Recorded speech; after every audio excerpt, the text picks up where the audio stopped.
Halo sahabat Bulang Menjua-Ju, Ahmad Batakrina Horas. Di video kali ini Bulang ingin membahas tentang tugas dan tanggung jawab seorang asisten perkebunan kelapa sawit. Namun sebelum kita membahas tentang tugas dan tanggung jawabnya, baiknya kita harus mengerti dulu apa sih pengertian dari asisten perkebunan kelapa sawit. Asisten perkebunan kelapa sawit adalah orang yang diberikan tugas tanggung jawab untuk memimpin satu divisi atau updeling atau suatu wilayah atau bagian ataupun unit di dalam sebuah pabrik atau perkebunan ataupun departemen untuk membantu atau sebagai pembantu, dan bisa juga membantu manajer dan karyawan dalam hal melaksanakan tugas dan tanggung jawab segala jenis pekerjaan yang ada di lapangan. Namun asisten itu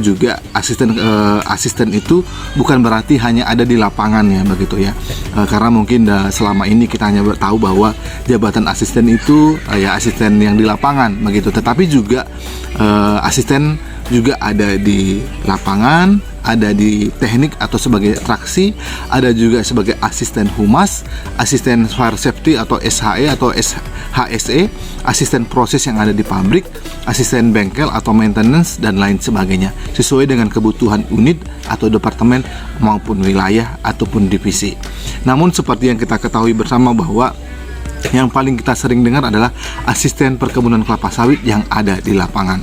Dan juga sebelum kita juga masuk ke tugas dan tanggung jawabnya, perlu juga mungkin kita ketahui bersama bagaimana sih cara untuk menjadi asisten. Ini juga adalah salah satu pertanyaan besar atau salah satu pertanyaan bagi banyak orang. Enak sekali ya jadi asisten, atau bagaimana sih caranya? Atau juga banyak juga yang fresh graduated yang pingin sekali menjadi asisten. Caranya adalah ada dua cara. Yang pertama jalur MT atau manajemen trainee ataupun sebagai jalur pimpinan begitu. Kalau untuk menjadi asisten ya pastinya syaratnya harus minimal S1 ya, S1 dan sesuai dengan kebutuhan yang ada di perkebunan kelapa sawit. Misalnya sarjana pertanian, sarjana teknik, sarjana akuntansi atau manajemen, dan juga bisa sarjana psikologi, dan juga sarjana hukum, dan juga sarjana teknik dan lain sebagainya. Jadi sesuai dengan kebutuhan yang ada di perkebunan. Dan biasanya perkebunan yang besar itu menyediakan atau memberikan kesempatan kepada fresh graduated untuk dididik dan dilatih untuk menjadi seorang asisten, yakni melalui jalur manajemen trainee dan juga nanti OJT atau on the job training, dan akan sah menjadi asisten. Dan juga ada jalur yang lain juga adalah jalur rekrutan. Jalur rekrutan ini biasanya yang sudah pernah menjadi asisten atau yang sudah lama menjadi mandor 1 namun dipromosikan menjadi asisten begitu. Dan juga ada jalur lain, misalnya jalur promosi seperti yang Bulang katakan tadi, tetapi di dalam sebuah perusahaan atau dalam satu PT, yakni dia akan menjadi asisten itu mulai dari dia sudah pernah mengalami sebagai mandor dan juga mandor 1, dan dia adalah orang yang berkompeten dan akan dipromosikan dan dinyatakan dia akan menjadi seorang asisten melalui sebuah surat keputusan dari direksi begitu ya. Dan ada juga beberapa tuntutan dari manajemen seorang asisten itu supaya dia adalah benar-benar bisa menjadi seorang asisten adalah yang pertama memiliki keahlian dan pengetahuan. Dia harus memiliki pengetahuan yang lebih besar, lebih banyak, lebih luas dibanding dengan anggotanya. Jangan pula nanti lebih pintar anggotanya ya begitu ya. Lalu kedua, kemampuan untuk menganalisa dan memecahkan permasalahan gitu, karena hal ini yang akan sering dihadapi di lapangan gitu, karena banyak permasalahan, banyak pertanyaan yang disampaikan, yang dilontarkan oleh para mandor, karyawan, dan juga para supervisi. Namun kita juga harus tahu memberikan solusi dan tahu memberikan dan memecahkan masalah atau menganalisa dari masalah yang disampaikan oleh anggota kita. Dan yang ketiga adalah mampu untuk berorganisasi, kemampuan untuk berorganisasi. Karena dalam satu divisi, satu departemen atau satu updeling, kita sebagai asisten adalah seorang pemimpin organisasi dari tempat tersebut. Oleh karena itu kita juga harus bisa membina dan membimbing mereka agar dalam sebuah organisasi itu juga terjadi hubungan yang harmonis dan hubungan yang baik. Lalu yang keempat selanjutnya, memiliki motivasi, kemampuan komunikasi dan percaya diri. kita juga harus percaya diri, kita juga harus memiliki komunikasi yang baik, kita juga harus memiliki motivasi agar juga semua teman-teman, semua orang yang ada di divisi atau di departemen kita juga semangat untuk mengerjakan tugas dan tanggung jawabnya.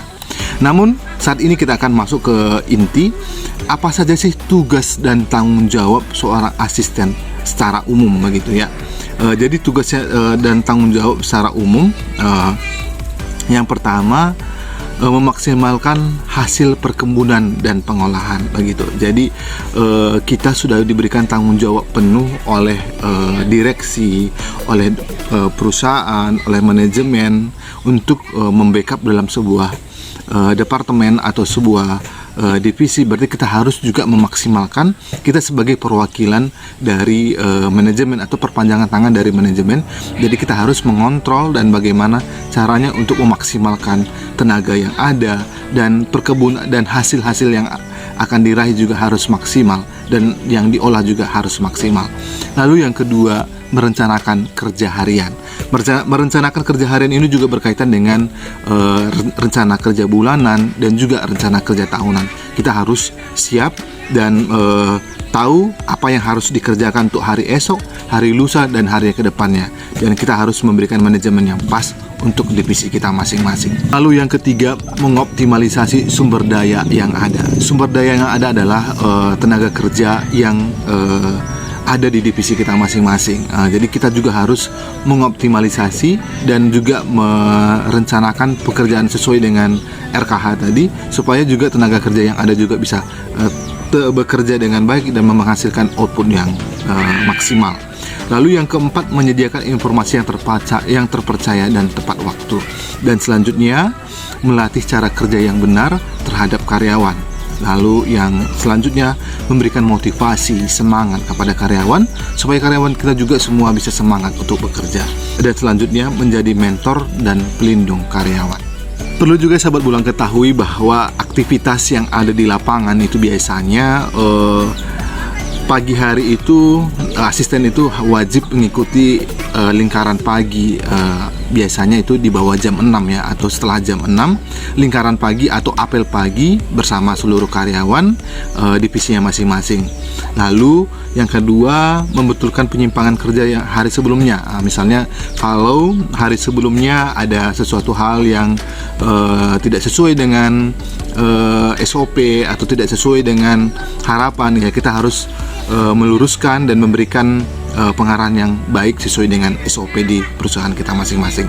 Lalu yang ketiga, mendata jumlah tenaga kerja pada hari tersebut untuk menentukan target minimal seluruh mandor begitu. Jadi kita juga harus mengetahui berapa hari ini jumlah karyawan yang bekerja, berapa yang sakit, berapa yang cuti, agar kita juga tahu berapa kemampuan jumlah panen atau jumlah yang harus dikeluarkan oleh jumlah buah yang akan kita kirim ke pabrik. Lalu selanjutnya, memastikan bahan yang dibawa sesuai dengan jumlah tenaga kerja, lengkap dengan peralatan. Jadi istilahnya ya jangan juga nanti karyawan pemanen pergi ke lapangan tetapi tidak membawa alat-alat panen. Kita juga harus memastikan bahwa semua pemanen itu lengkap membawa peralatan alat-alat panennya begitu ya. Lalu yang kelima, mempersiapkan transportasi yang cukup sebagai sarana angkutan karyawan dan hasil panen. Kita juga memastikan bahwa seluruh karyawan kita itu sudah sampai di divisi dengan tepat waktu. Oleh karena itu kita juga harus memastikan transportasinya. Begitu juga transportasi buah yang akan mengangkut dari hasil panen kita. Dan yang keenam, menyelesaikan pengecekan pekerjaan administrasi sebelum jam 7 gitu. Jadi sebelum kita ke lapangan, kita juga harus selesai mengecek administrasi yang ada di lapangan begitu ya. Baik sahabat Bulang, demikian tugas dan tanggung jawab seorang asisten yang ada di lapangan. Tadi Bulang sudah menjelaskan panjang lebar tugas-tugas dan tanggung jawab seorang asisten di perkebunan kelapa sawit. Memang banyak orang yang ingin menjadi asisten, tetapi tidak sedikit juga atau banyak juga orang yang tidak betah untuk menjadi seorang asisten, sehingga mengalami kegagalan dan akhirnya mundur atau demosi menjadi mandor atau menjadi mandor 1. Oleh karena itu, semoga dengan menonton video ini sahabat-sahabat Bulang dimanapun berada semakin termotivasi dan semangat untuk bekerja di perkebunan kelapa sawit.